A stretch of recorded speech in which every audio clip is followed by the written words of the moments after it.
In our passage today, Jesus talks about faith. Faith is a powerful gift. Faith opens the door for God to act in a very powerful way. And that was his message in today's passage. If you had faith the size of a mustard seed, you could say to this mulberry tree, "Be uprooted and planted in the sea, and it will obey you." You see the powerful effect of faith. And the thing with faith is actually, you don't need a lot of it. Jesus says, a tiny little mustard seed. Because, you know what? It's not faith itself that does the powerful thing, but it is the God you have faith in.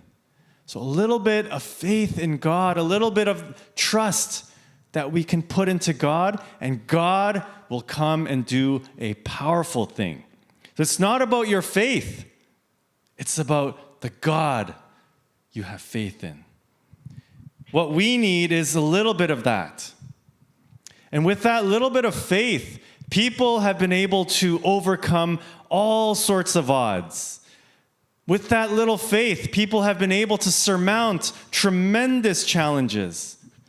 With that little bit of faith, people have dreamed new dreams and they have changed the course of history. That is the power that faith can have in your life. And in today's passage, I think Jesus addresses an important question. What then makes this faith possible? And that's why we have a kind of a strange example that Jesus gives, right? I mean, if it was just about faith and mustard seed, I think, yes, faith, powerful. I just need a little bit. But he gives a strange story, I think, to show us what makes faith possible. It's important to reflect on that question. So he uses an example. I think it sounds strange to our modern ears.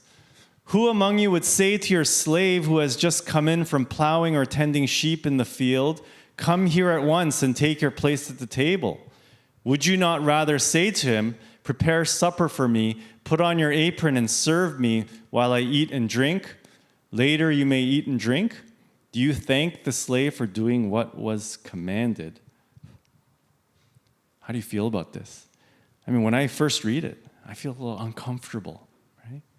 It's kind of weird because we're uncomfortable with these power dynamics here. And I think even that word slave, because of our own modern history of slavery, we're very uncomfortable with the language too.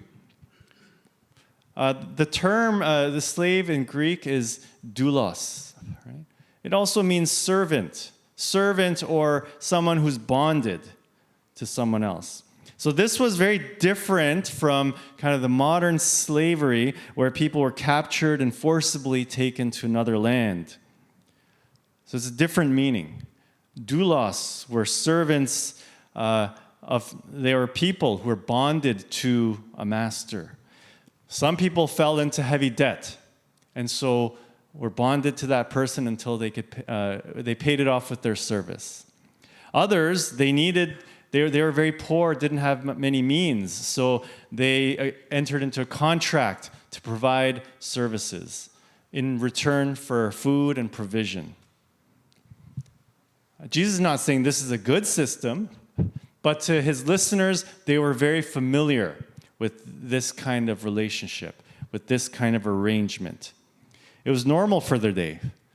And so in their ears, when they heard this from Jesus, they would know that the slave doing all this work, coming in from the field and then having to serve again, it was normal. That's just merely what was expected of him. But even still, I'm sure, we're still not very comfortable with it. And because for our modern ears, our mentality is very different. I don't know about you, but your reaction could have been to Jesus' question, yes. I mean, he should have been given a place at the table. Dude, he's been working out in the field all day. You come in, let the brother eat. it's uncomfortable because we don't like being indebted to anyone or obligated in that way to anyone. We live in a transactional world. If I pay you, you should give me value of that payment. If I provide something to you, then you should give me what I'm owed. It needs to be fair. There can be no power imbalance. In this kind of transactional world, a closely related characteristic is entitlement. Right? Entitlement is feeling the right to get what you deserve. Right? And in this entitlement kind of world, everything has a value. It's calculated. Now, the thing is, if we're not careful, the mentality of entitlement can influence faith too. If I'm good, God should be good to me. If I do good things, God should do good things for me too. Entitlement, I was reflecting on it, it's a very weird thing. We don't all start off feeling entitled. When you get something at first, yes, you appreciate it. This is nice. I appreciate this. But then the more you start getting, the more that real appreciation starts going away, and then the more you start expecting it. Haven't you all experienced this with your kids? You give something nice, oh, thank you, Omapa. But then you give it again, and then it just becomes, all right, cool, I should get this. That's how entitlement works. It's very, I don't understand the psychology fully behind it, but it starts changing your attitude. And the more you get, it's almost the more you feel like you deserve. It's a bad cycle. So that the moment you stop getting, then you get upset. You're like, hey, I deserve this. And then you get angry or unhappy. So in the end, an entitlement mentality does not make you more happy. It leads to less gratitude, less appreciation, and less happiness.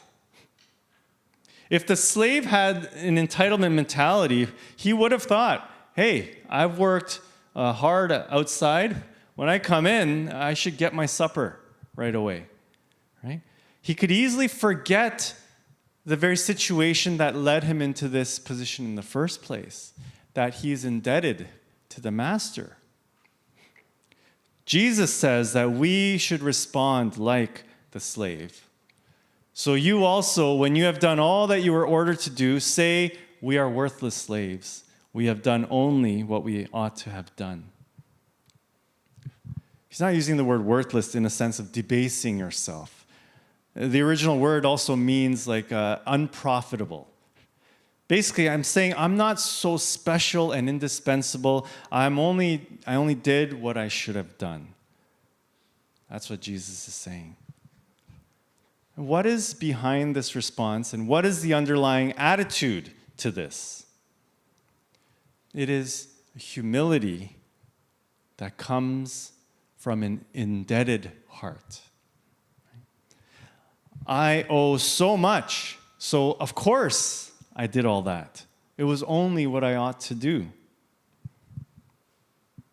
So what we see Jesus saying is, what makes that little faith possible is an indebted heart. I mean, the cold reality, my friends, is does God owe you anything? I don't think so. God does not owe us anything. The world does not owe you anything. But entitled people cannot accept that.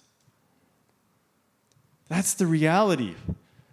But the thing is, God did give us everything. We're beginning our study of Genesis this week. In the beginning, contrary to what many people might think, the world was not a blank slate. In the beginning, the world was chaos and darkness. Right from the beginning, when God began to create the heavens and the earth was complete chaos and darkness covered the face of the deep. And the first thing God did then was create light. Then God said, "Let there be light," and there was light. Right from the beginning, God took us out of the chaos and darkness and brought us into the light. Now, that's not my own insight. That was Reverend Kim's insight from the Bible study. So that's a good sneak preview of what's to come. But God does not owe us anything, but He gave us everything. He took us from the darkness and chaos into the light. God gave us life. It was us who rejected God and turned back to darkness and chaos. It is us who succumbs to hate, pride, selfishness, and greed. The things that Elder Mina prayed so eloquently about. But God, in His mercy and grace, has shown us love. God gave us everything, including His own life, despite who we are. We don't deserve God's love, but God chose to love us anyways. When you realize this, there is only humility and indebtedness. This is how St. Paul's life was transformed. Before meeting Christ, he felt very entitled. He felt entitled to use his power. He felt entitled to use that power to defend what he thought was truth. He felt entitled to persecute and punish those who polluted his faith. He felt very entitled. But after meeting Christ, he changed.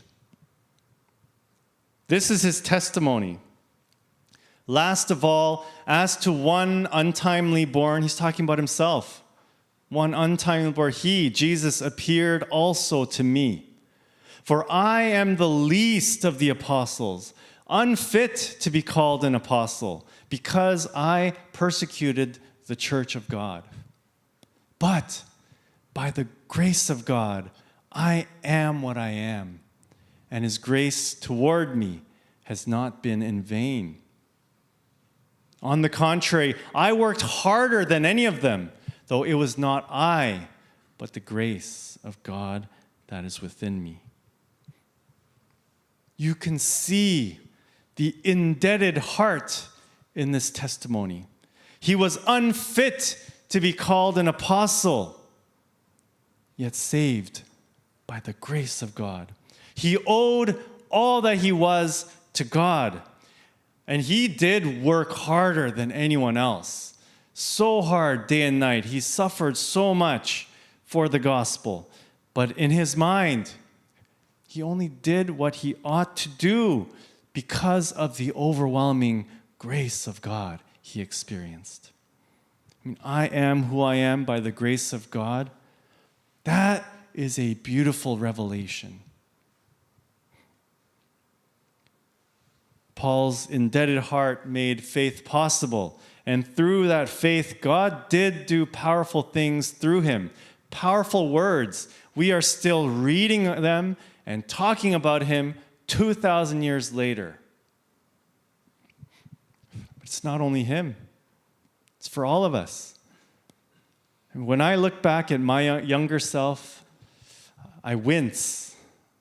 I was so entitled. I felt so wronged by the world. I was the victim of unjust treatment. Injustice is wrong and it should be resisted. But sometimes when you feel like a victim, it can lead or develop into an entitlement mentality. You feel like the world owes you. And I felt like the world owed me. And that entitlement mentality, though, it just made me more unhappy and more bitter. But I don't know how, but somehow, by God's grace, I began to see things differently. Just how good God has been to me. So good. God gave me parents who loved me, They weren't perfect by any means, but they worked so hard to provide for us. I would be nowhere without them. God gave me amazing people to help me along the way, people who still help me. And where would I be without them?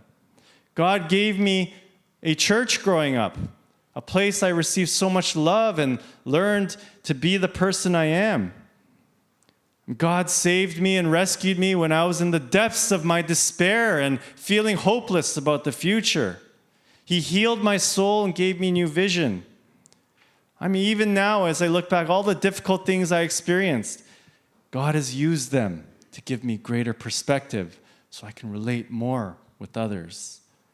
I am also who I am by God's grace, and I owe God everything. With that indebted heart, we put our trust in God. I don't think my faith is that great, but it is enough, because God will do the rest. How has God been good to you?